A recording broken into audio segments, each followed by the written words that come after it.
So we'll do 15 minutes silent meditation together, okay? We start with the sound of the bell and we will end with the sound of the bell.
All right, welcome back to another gathering of the Diamond Sutra. Anything you wanna share before we dive into the teaching? All right, if you still don't have anything yet, I'll go first. So the passage we are learning today has something to do with the way we understand Buddhism, or something we perceive as Buddhism. What is so when you get to this point, okay, when you get to this point, as who you are, you know, and what whatever kinds of Buddhism that you practice, I'm wondering, I'm wondering how how do you come to that understanding?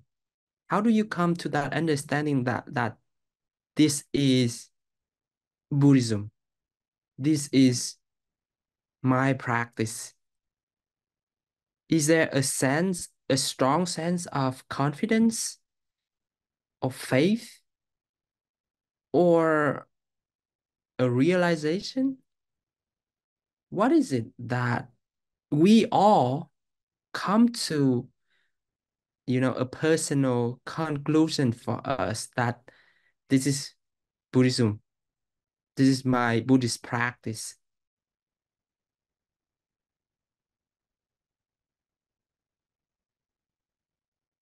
Is there a transformation in your life? Or I don't know, is there, you know, is there a tradition that has been passed down to me? Or um I just go along with it? David? It's probably different for me than most others. Maybe, maybe not. I think a lot of it has to do with probably your how you were brought up and which religions you were brought up into. So for me specifically, I was brought up loosely as a Christian, but in my teens, early teens, I kind of um, went away from all religions. Um, for me, I started along the kind of the Buddhist path, Zen path, for more of a philosophical approach rather than a practicing approach in trying to understand the world. Just because I'm naturally curious, I've always been the type of person that was wondering, how big is the universe and all of these things, which are more of these metaphysical questions that I was looking for answers to, right? And then later found out that in Buddhism, those types of questions don't necessarily help you along your practice because it's more about you trying to understanding what your place is in the world. um so for me, it's more of a series of self-realizations um that are kind of self-reinforcing. So it started with the philosophy. But as I start questioning different things and I start seeing certain realizations reaffirming other realizations, it has more of an impact on on the way I view the world, on my perception, right? And that's what turns more into the practice and gives me that faith rather than trying to take somebody's word for something. I try to let my experiences and my realizations to build that confidence and understanding. All right. I will have another follow-up question for you, but I'll invite other to share next. So, Tan, go ahead.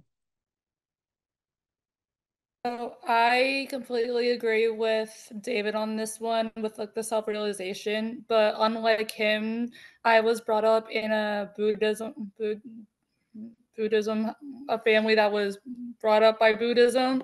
So I kind of had to like realize that at a like early age somewhat, but I had to like realize it for myself and not, as like my family like literally brought me up into it. So it was myself that brought myself into it, not my family at this point in my life when I really realized that I was Buddhist. So, yeah. All right. Similar. Okay. Diệu Bảo.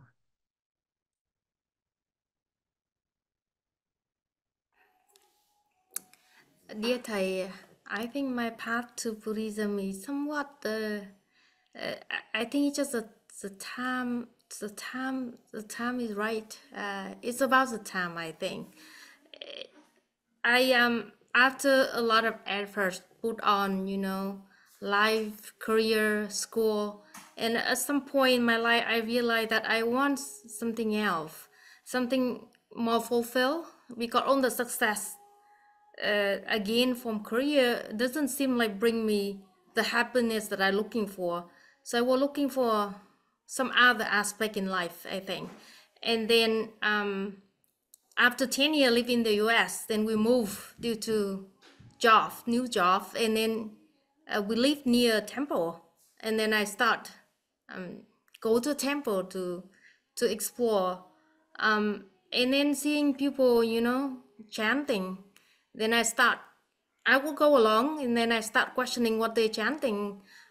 We chant the sutra, but we know not really taught what the sutra about. Then I start looking to just the curiosity of what we are chanting. So then that lead into the teaching of the Buddha.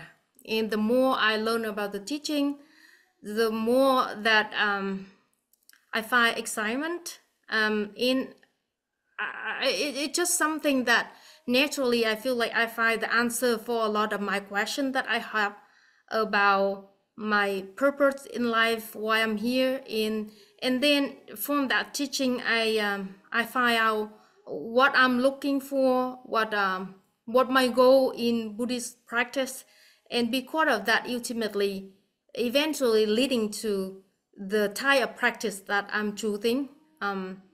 So I think for me, it just basically is the timing right, and the teaching itself.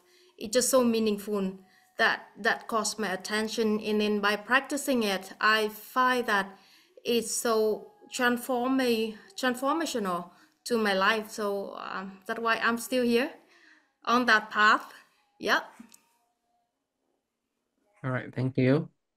Robin.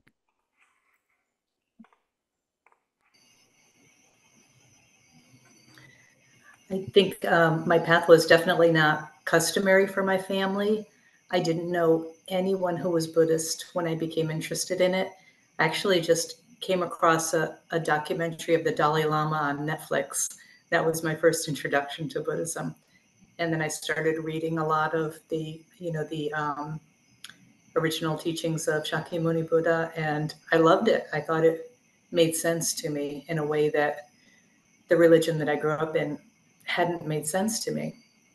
But my practice hasn't necessarily been easy because I don't know, I know a handful of other Buddhists, but for the most part, the people in my life are not. So there are things that kind of set me apart. Like if a mosquito lands on my arm, I'm not going to kill it because, that's against the precepts. That would be wrong in my mind, but like my friends would think nothing of, smacking a mosquito or, just a lot of little things like that I used to do, no longer do, or things that I didn't used to do that I now do. It does set me a little bit apart, but it also, steals my resolve as well, because I know that there's no going back. So How do you mean no going back? there's no forgetting about what I've learned, For the inside. better or for the worse? Oh, for the better, but hard too. You learn things about yourself and you learn things about the world, and it's like, well, I can't I just can't forget what I've learned about myself and the world and the right way to do things and the wrong way to do things. And um, like they say, ignorance is bliss. But once that ignorance is cleared up a little bit, there's no going back. Patience is a virtue. Yes. So it's like when you are out of the cage is no longer enough for you to, to be put in, right? So for those of you who have just joined us, the question I posed for you is that how do you know that what your practice is Buddhism, and what's help you what help you arrive at that, whatever you call practice, whatever you call your practice is Buddhism. And another question for you is that, so right now, you have an introduction to Buddhism, you have been practicing Buddhism for a certain year, and you have arrived at some point, correct? We all have arrived at some point on our path, right? So we are different. We are in spiritually, we are different from the person who just watch a Netflix series about the Dalai Lama, or the person who first got to the temple for the first time, right? So now you're there. You are maybe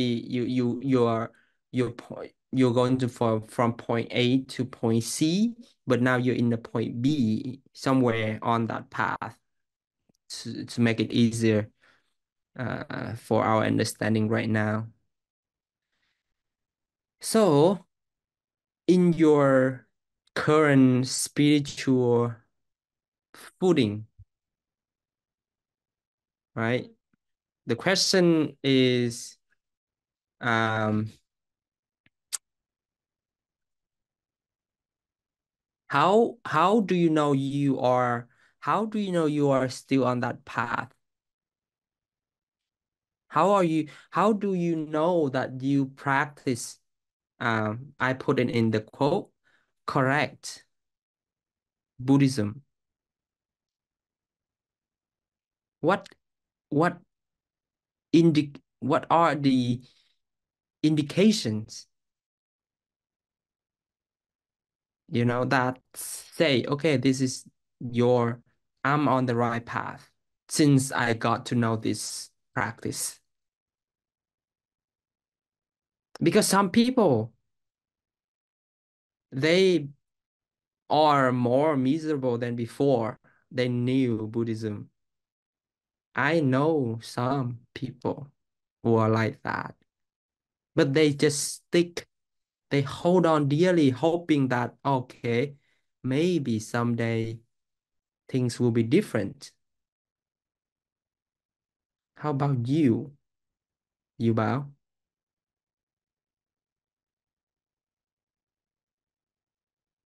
You have to unmute yourself. Dear thầy, in France, honestly, my practice changed with time. I do adjust that based on what transformation that I got along the path. So my practice now compared with like 2 years ago could be slightly different. And the way I try to make sure that I'm on the right path is that I constantly try be mindful of how I react to thing, how or a person or people around me. So if I feel like calmer, more peaceful when facing difficult situation, or there's something transformation about my behavior, then I have the confidence that, you know, the teaching that I apply somewhat on the right path. Now, sometimes if I found out that I'm struggling dealing with certain situation, then I start figure out the way to improve it, and that causing the change in my practice day by day. So I'm not my practice do not stay the same, but it does change. So hopefully at some point it will be more consistent. But right now I realize that that's how I do adjust that. Right, your practice change or your perception of your practice change. I think as a perception change and it leading to the practice change. Okay. Hold that thought, Robin. I think very simply, I know I'm on the right path when I don't feel regretful of my actions and my words. And when I'm sliding off the path in the wrong way, I end up very often feeling regretful of my actions or my words. Hold on. So this is a I'm not so this sometimes I think that when we know something is wrong or what you just said, you know, the even the realization of that wrong or incorrect reactions to people, to things, is an indication of right practice. Because okay, we see that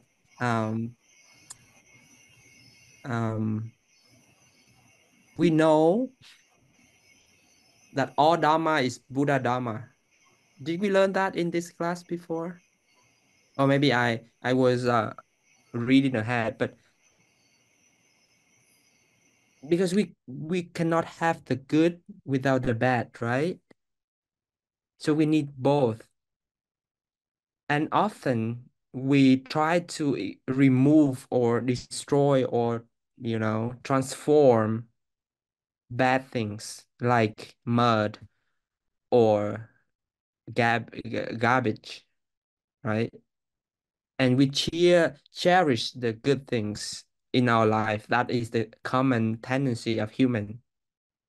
That's everybody's tendency, not Buddhist. We are not different from normal people, okay? So maybe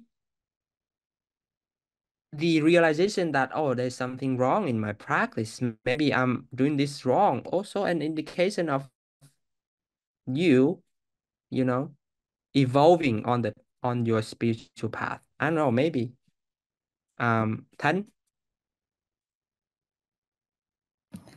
I'm kind of in the middle of Dubao and Robin. So I get to see, I like literally catch myself in like in the middle of it. So I go, okay, so this is where I should be. So I like literally gear myself towards the positive and then like literally don't want to regret anything. So I'm kind of in the middle of like Dubao with like time and then with like Robin was saying about regret. So I'm kind of in the middle. I don't want to like, you know, be in the middle of be in the middle of stuff, but I don't want to regret stuff either. Right. Remember, as humans, our most instinct, like very basic instinct, is to survive, right? Survive, first of all, survive um our our physical body. And then when we pass that, we go on to our emotional life. And then our spiritual life. So now we are on the survival path of our spiritual life. We are nurturing this life that we are, we have this spiritual life, right? Okay, what if someone comes to you and say, everything you do is so wrong? The Buddhist, the kind of Buddhism you are practicing is so wrong. You are going far away from Buddhism. You are dancing around Buddhism. You are tapping around Buddhism. You are not in Buddhism. And that threaten your survival, your spiritual survival. Okay? What is your reaction? Tan. Help me get onto that path, that right path again. If you're willing to criticize me, you're willing to help me get onto that right path. Don't criticize me if you're not going to be able to help me back on that path. Okay? Robin?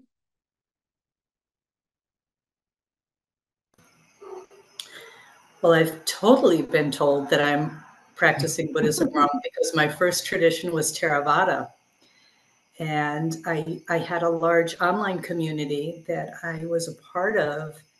And, as I became more interested in studying other types of Buddhism and felt a special affinity to Mahayana Buddhism, particularly as it's practiced in the Chinese and Vietnamese traditions, I've had my Theravada friends, like particularly the ones in Sri Lanka, they have no problem. You have wasted the teachings that you've been given. You're practicing it wrong. You're reading suttas that the Buddha didn't write, and the Buddha didn't speak. They're made up. I've had harsh criticism, and you know what? Doesn't matter, because in here, in my heart, I know that this really resonates with me, and they can say what they want. I just I I go from what's inside of me and what I've learned about myself, where I'm comfortable, and I'm just not worried about somebody that wants to tell me that I'm doing it wrong. Okay, thank you. David? Okay. Um, so I imagine there's probably as many approaches to Buddhism as there are practicing Buddhists. I don't think that any one path is the same as any other path. I don't think any two people are on the same path. And so some paths may be more similar to others, some may be more different. Um, Personally, if somebody says that I'm practicing Buddhism completely wrong, I can be like, yep, you're probably right. From your perspective, sure, why not? 100%. And then I prefer to remain open-minded and be like, okay, so if what I'm doing is if what I'm doing is wrong, well, how do you practice? What do you suggest, right? And so I prefer to take kind of more of the beginner's mind and assume that everything, at least when interacting it, I try to assume that everything I know is wrong, because if I can kind of empty out my mind, it'll help me learn, right? So if somebody else thinks that they have a better path, I think it's important to listen wholeheartedly and take that into consideration. And you might be able to find aspects of that which resonates with you as well. And what's really interesting is as Robin was saying, the kind of I don't want to say dichotomy, because it's not really a dichotomy. It's not really a dualism either. Um, it's more maybe there's more of a synergistic approach between learning Theravada Buddhism and Mahayana Buddhism, because personally I'm open to either. I don't see an inherent conflict between the two.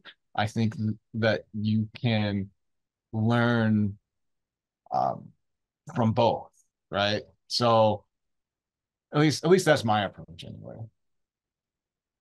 All right, thank you. You Bao?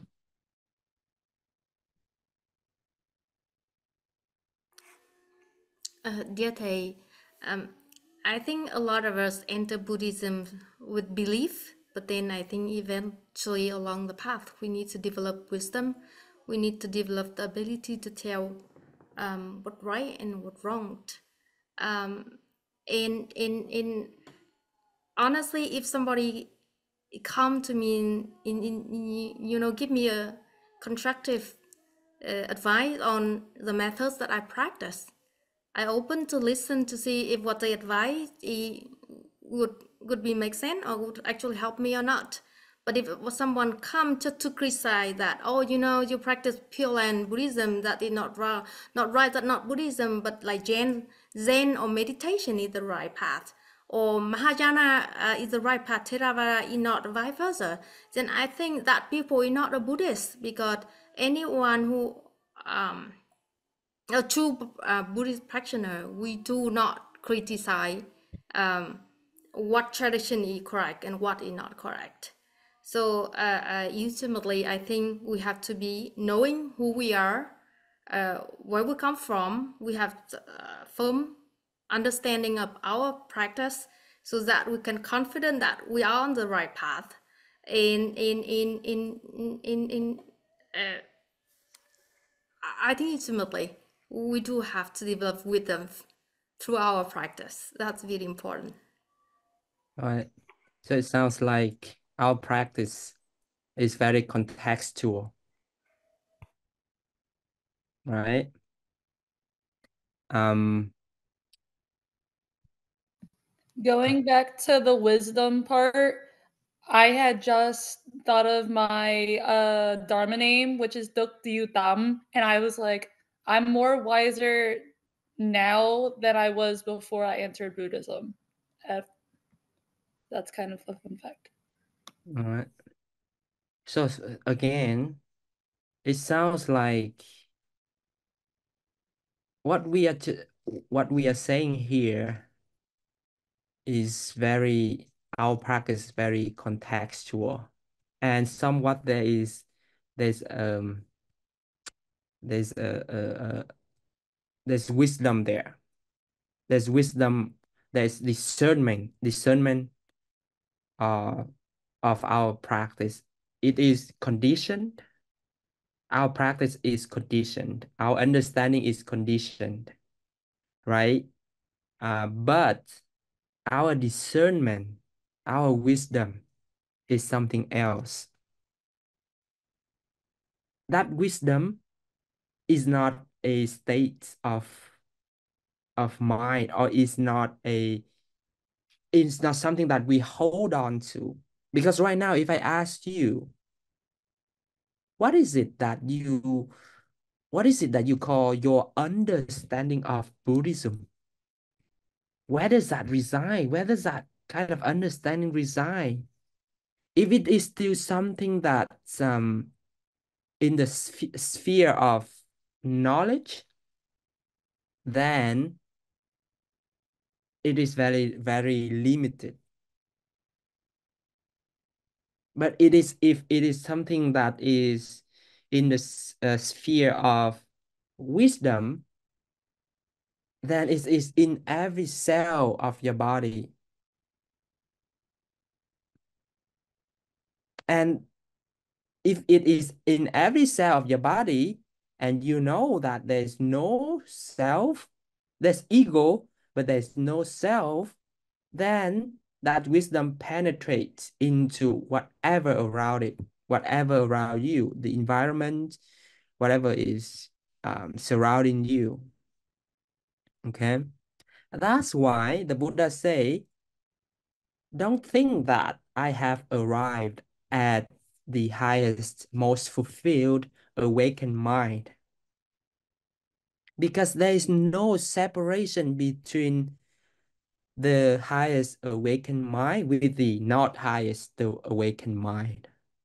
If we still have that idea, then it is said we slander the Buddha. Because the Buddha never cut reality. He never cuts wisdom into pieces. Only us who use our contextual knowledge, our contextual understanding to put reality into boxes and then take one and then think that is the ultimate truth. The Buddha never did that. And this in this sutra, he trying to tell us that, you know, I know that your practice, your understanding is very contextual, very conditioned, right? Because we have like 7 here, but 7 of us grow up in different environment, different society, different surrounding, different environment, different families. Those things are already enough to determine who we are, because we are influenced by our context.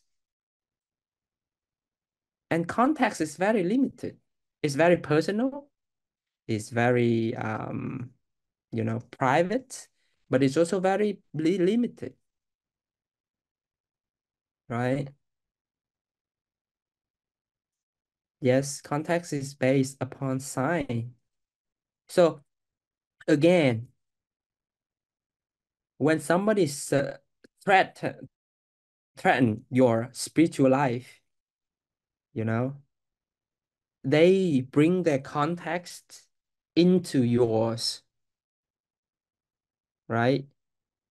And it's like our body, when a foreign object enter our body, our immune system reacts immediately to protect our body. That's just how our body works, right? But our spiritual body is something that's something we can develop to not react immediately when in a foreign context enter that sphere, that environment.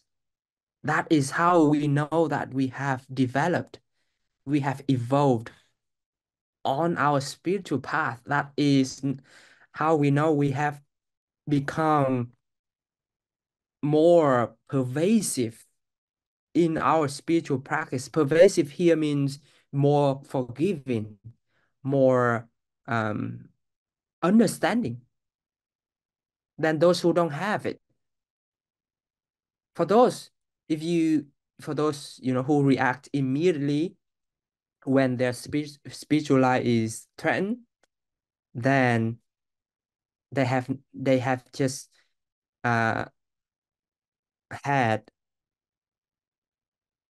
a a concept of their spiritual path. Nothing has changed. The only thing has changed is that they have nothing to hold on to except that concept, that box, that spiritual path, whatever you call Buddhism, Zen, Theravada, Mahayana, whatever that is. But if a foreign object, foreign context enter and threatens your spiritual life, but you have nothing against it, you are open to let it enter because you're so big now. Your spiritual life is so big that that small thing doesn't affect you at all. You even can, you know, make it your friend, or you can transform it into whatever nurture you, right? It's like in Zen Buddhism, you know, you are like a buffalo tender. You tend to buffalo. At first, you have to hold on tightly to the buffalo. Don't let it go stray. Don't let it eat the rice field of other people, right? Then you slowly expand your field, your grass field. And then now you just lay down and relax and watch the buffalo going around and eating and playing. You don't have to hold on to that rope anymore. You keep a relaxed gaze at the buffalo, let it enjoy. the grass, you enjoy your life. Because the grass field now becomes so big, regardless of how far that buffalo goes, it's still in your grass field. Your spiritual life should be like that too, you know? And how do we arrive at that? How do we arrive at that point when we are no longer threatened by foreign context, by maybe a good-hearted person, you know, thinking that you're going astray, but you know, you are able to accept, let them enter, and your spiritual immune system do not try to kill them. Because I know people get really upset when their spiritual practice is threatened. They even abandon their sangha, you know, or their friends. So how do we, you know, expand our spiritual field so that buffaloes or whatever kind of animals can just enjoy, and we also enjoy them as well?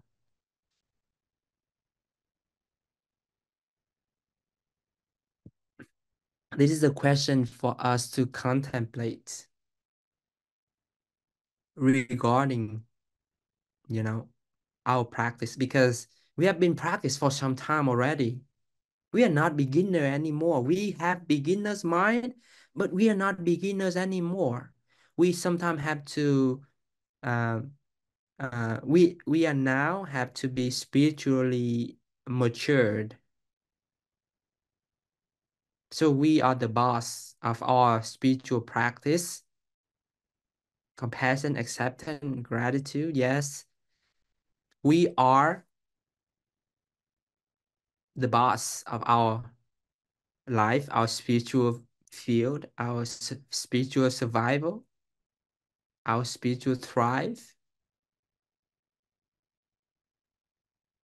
Because the Buddha say, what you think you become, right?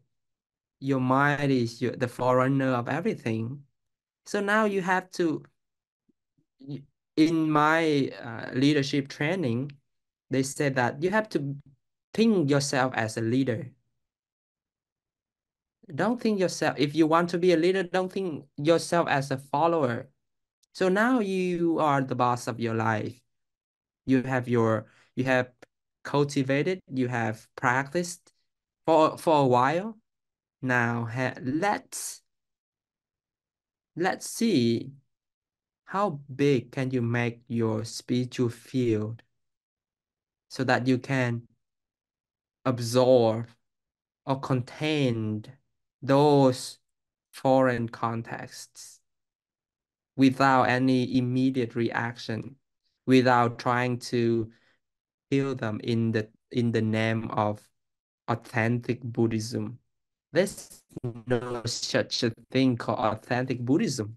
Buddhism is, even the term Buddhism is so wrong, created by European minds, you know? So we have to be really mindful, right? When we learn this sutra, it's so interesting, you know? We learn this and then Buddha said, don't, you know, unlearn this for me. Learn and unlearn at the same time. Okay, you Bao. Um, dear Thầy, I agree that, you know, ultimately our practice to get to the point where we can open our hearts so big to accept everybody. But I mean, we not get there yet. So for example, for me, I'm on the path of practice. I do feel like sometimes I need to be careful too on the path of, you know, who I want to associate with that can bring positive energy and help nurture the wholesome seed in me.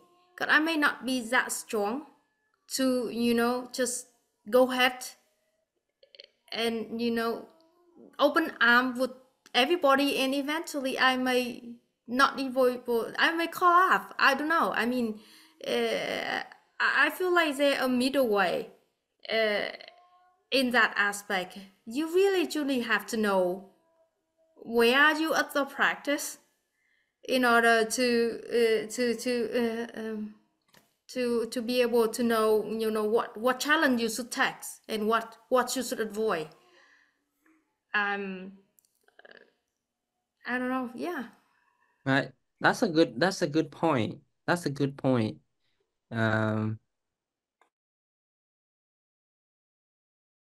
When you are ready to accept, you know, maybe you don't know when. Maybe it comes when you are ready to challenge yourself. Because it is so easy to be in our lofty meditation practice, to be alone in our, bubble. Spiritual place is so nice in there, but we are not always in there. We should not be in there. My philosophy in Buddhist practice is to always, um, so I am strongly influenced by engaged Buddhism, right? Engaged Buddhism is something that's um, um, helps me on my path of practice for myself, and for how am I going to be beneficial for those who I encounter. So, and that is not easy. And that is, you know, if you think you can do it, you can do it. If you think you cannot do it, you cannot do it. Both are right. Right? So perhaps now we think that we're not ready. That's correct. However, every once in a while, challenge that, perception, and see how your mind reacts. See how big that our spiritual field is. It will be worth your while. I guarantee you that. I Then, did many times, thầy, but then realized that I failed Oh, many times too. right. So what you said is easier said than done. So what if I went in, so I was just thinking about it as you were talking about it. So what if I was ready to challenge myself and then there was like this setback? How do I get, do you have any advice as to like how to like, you know, throw myself over that hurdle and to like literally take that next step? Because I thought I was ready at that point. I knew I was ready. And then now there's been this setback that, you know, says that tells me I'm not ready. There's this gut feeling in the back of my heart that says I'm not ready. How do I overcome that? right, David?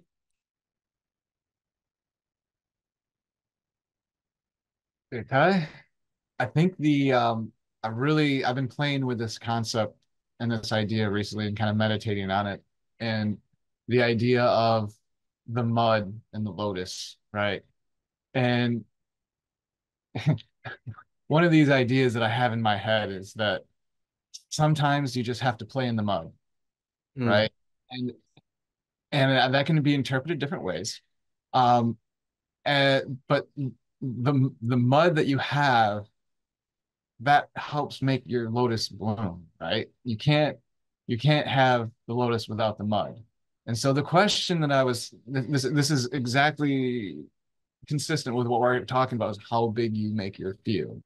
How much mud do you accept into your mind? And one thing that I was thinking of is if you go really deep into the mud, um, it can sometimes that can be somewhat like a setback in a sense, like Kang is saying. However, you will eventually grow through that mud and bloom into the lotus, even though but you went deeper in order to come out. So it'll actually make like the roots of your lotus will actually be deeper and stronger in that sense because you had to pull yourself out of it. But I think that's where the idea of that transformation comes from because that's that when I say play with the mud, you almost have to do that play, that trick to be able to transform that mud into a flower sometimes. And it reminds me of I think I've spoken about this before, of playing with the jackfruit that was really sticky, right? And that is a form of mud in a sense that I just did not like my hands. It just did not feel right. And so you can use that as a metaphor for other ideas. But if you start to understand it and feel it and start to be okay with it, you can transform how you perceive it, right? And you can actually take something that might be very negative and transform it into a very positive experience that you can learn from that actually makes you a stronger person. So you, I think it's about that transformation of because you know what's right or wrong, so you can transform whatever it is that wrong into something that's right. I think. All right. Thanks, David. This is very a lively conversation. I just want to invite Nguyen Thiện or Linh Huynh can join us if you want to share. Okay, so another thing here I want to play with you a little bit here is that the concept of returning to normal. So that means normal is where we should be, right? Agree? Everybody want to be normal? I think I'm abnormal because I heard normal is overrated. Normal's Normal, not right? that fun. So in this Western society, people are obsessed with the idea of being normal, return to normal, you know? That's your baseline. You don't want to get too negative, you know. You have to do whatever it takes to return to normal, right? I don't know if we know what normal is anymore. So what if we challenge that notion of normal? You know, it's not that you have to put yourself out there to accept everybody who comes to your life. It's not like that. It's like you can put yourself out there and see what happened and see what trigger you. And maybe what trigger you can help you learn more about yourself than learning about other people. Because we already learned that we can never change people's behaviors by changing our behavior. Okay? We are changing our behaviors because we want to change our behaviors. That's it. We don't change our behaviors to change other behaviors. So in this practice, in in terms of testing your spiritual field and how much attachment you hold on to your kind of Buddhism, your contextual Buddhism, maybe put yourself out there without any underlying or preconceived notion it will fail. Because if we fails many times, we'll have that preconceived notion of failing. Okay, I will do this, but I know I will fail. That's not beginner's mind. That is, I don't know what kind of mind that is. So put yourself out there to test your spiritual field without that preconception. And whatever comes, whatever trigger you could be what you can learn for yourself, what you can learn about yourself. Why does that person say something like this hurt me or make me feel sad or make me feel angry? Why? Is there the words that they say? Is that their personality? Is the way they look?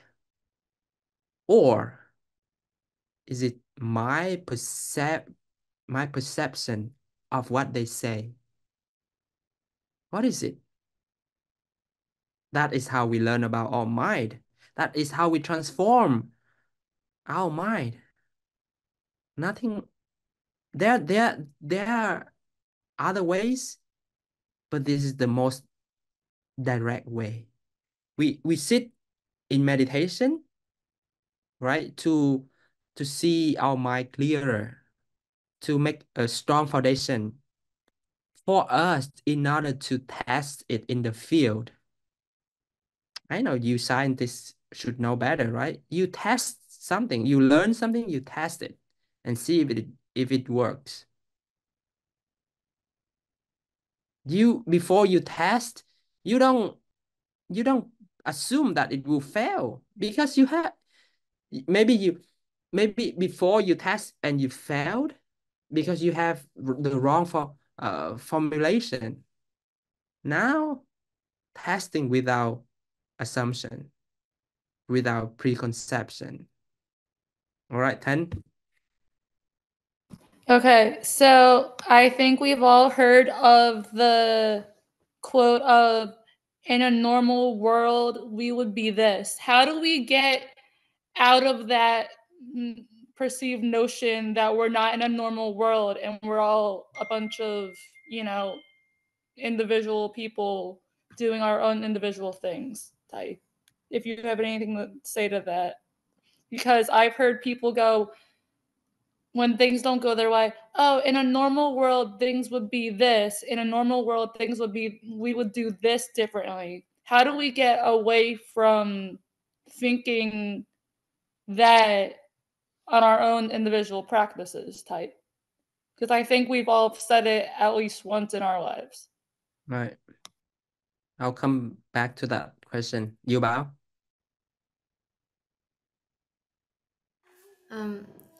Dear thầy, I am a scientist.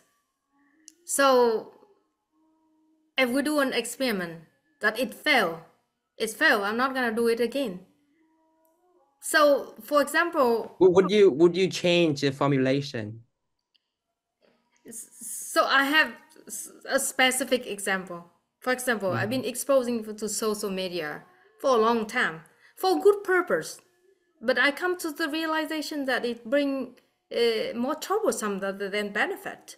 So then I decided to shut it down.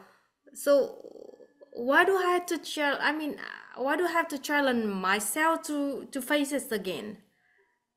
So yeah, so I mean, for certain thing, yeah, we should open for challenges to see, how we progress in our practice. But for certain thing that if it's not truly bring much benefit to you, why do we have to challenge? Do it again. I'm not quite get that. There's some, then drop it. Yes, drop it. Yeah. Yes. Drop it without resentment or without attachment or without when because social media is neither good nor bad. It's like our phone. I remember 10 years ago when we didn't have an iPhone, calling my family in Vietnam was so difficult and was so very costly. Now We have iPhone, we have FaceTime, we have all kinds of apps that we can call and see each other faces. It was great. But if we use too much, then it's not, right? So it is personal discernment. If it's not good for you in terms of your spiritual well-being, then maybe it's not for you. It's because being a bodhisattva, being a Buddha is not for everyone, right? Being a scientist is not for everyone. I'm not a scientist. I cannot do science, right? So maybe there's some other ways for you, for each of us. Again, it's contextual, right? So if that way doesn't work, explore another way. There's nothing to be, uh, crazy about. I have to do this, otherwise I'll fail. No, right? Do you know the sign of mine? All right, return to 10 question. What was the question again? How do we get from the out of Okay, our return to normal, right? yeah. I remember now. So it is a collective consciousness of our society that determines what normal is, right? An individual can do so much, but you can change the way you look at things, the way that you look at what people call, normal.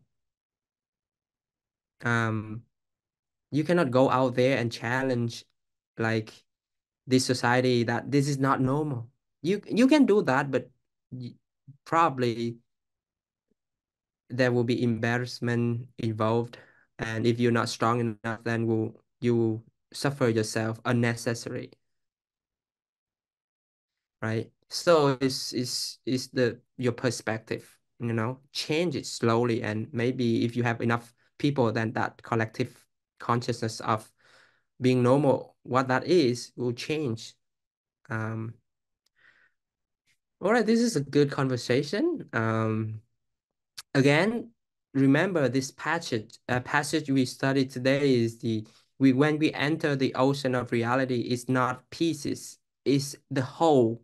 And we, in our own context, take the reality into pieces and then call it our reality.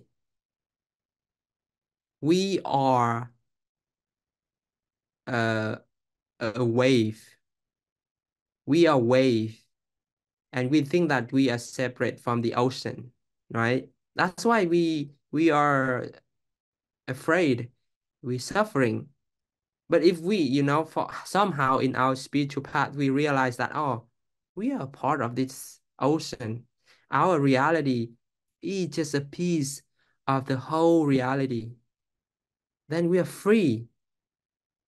Then there's no adversary, there's no enemies, there's even no friends, because those concepts are, no longer there. There's no good, no bad. If we can get to that, you know. And one question the Buddha poses here is that, does the Tathagata give any teaching? Conventionally, contextually, yes, we would say with 100% sure that the Buddha did give teaching.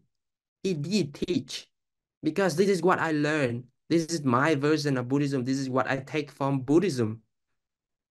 We have really strong faith and confidence in our version of Buddhism. And whoever challenged that, threatened that, will fight nail and tooth to protect that. And see how wrong that is. Two Buddhists fighting over what is right, what is authentic Buddhism, what authentic Buddhism is, that's so wrong already.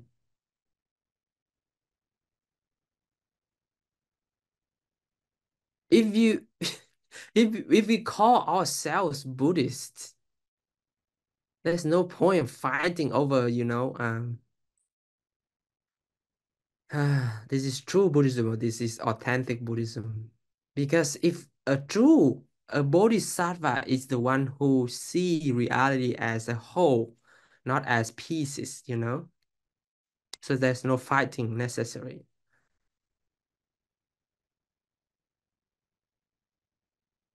The Buddha say that, he doesn't give any teaching because he doesn't want us to get attached to one piece of his reality.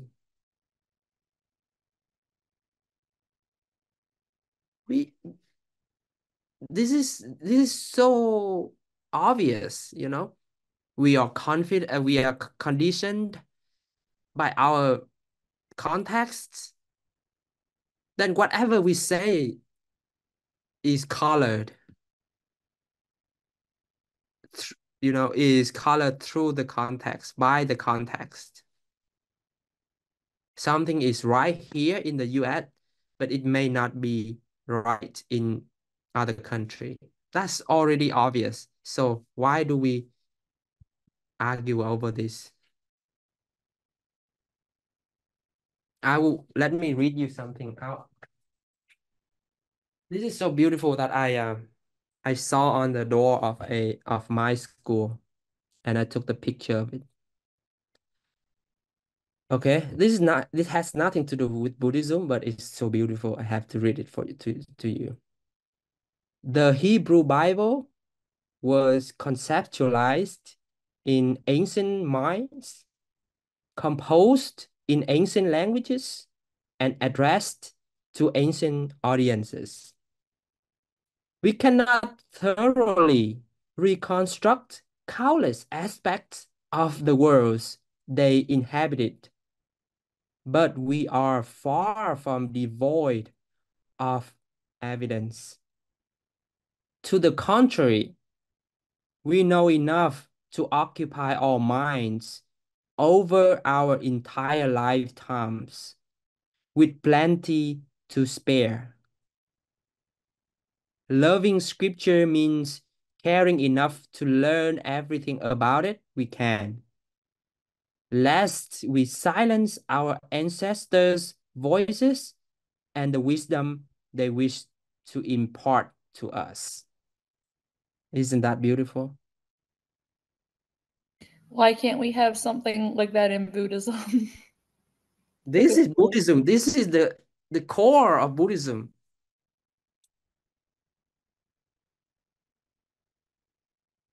If we all can have this understanding, wisdom, when you go out there and disseminate the Dharma, spread the Dharma, nothing can stop you.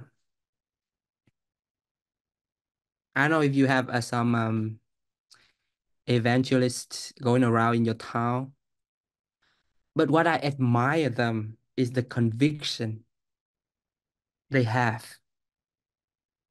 We don't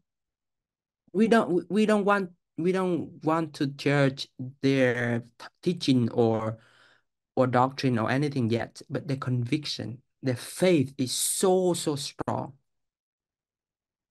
And if we have that conviction with a grain of openness, then that is true bodhisattva. Conviction alone can get you, so much, but with an open mind with as well will will be in accordance with this sutra, with this Diamond Sutra, and with the whole system of Buddhist teaching. All right, 10 last comment. The evangelistic conviction is really strong in Philadelphia right now. Okay. We Buddhists should learn something from them as well. All right. Thank you, everybody. This is a good and lively conversation. We studied the Diamond Sutra indirectly today, but I think this is better than the traditional way that we did before. I want to get into real life experiences so that it can stick with us longer, right? Okay. Any last question? Keep that in mind. Whatever you learned today, keep in mind. It's not the ultimate truth, okay? Something to be challenged and to be continued. All right, so let's do a dedication of merits and close. The four great vows. Sentient beings are numberless. I vow to save them. Desires are inexhaustible. I vow to put an end to them. The dharmas are boundless. I vow to master them. The Buddha way is unattainable. I vow to attain it. Okay, thank you everybody and have a good night. Thank you, thầy. Thank you, Yeah. Thầy. Thank you, Good night. thầy. Good night, everybody.